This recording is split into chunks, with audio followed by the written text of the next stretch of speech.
உலகில் ஏழல்ல அதிசயங்கள் வாய் பேசும் பூவெனி எட்டாவது அதிசயமே.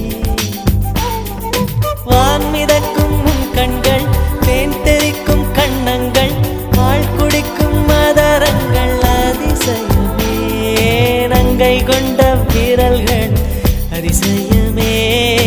நகம் என்ற கிரீடம் அதிசயமே. அசையும் வளைவுகள் அதிசயமே. கல் தோன்றி மண் தோன்றி கடல் தோன்றும் முன்னாலே உண்டான காதல் அதிசயம். 16 வயதான பருவத்தில் எல்லோருக்கும் படர்கின்ற காதல் அதிசயம். பூவுக்குள் ஒளிந்திருக்கும் கனிக்கூட்டம் அதிசயம். வண்ணத்து பூச்சியுடம்பில் ஓவியங்கள்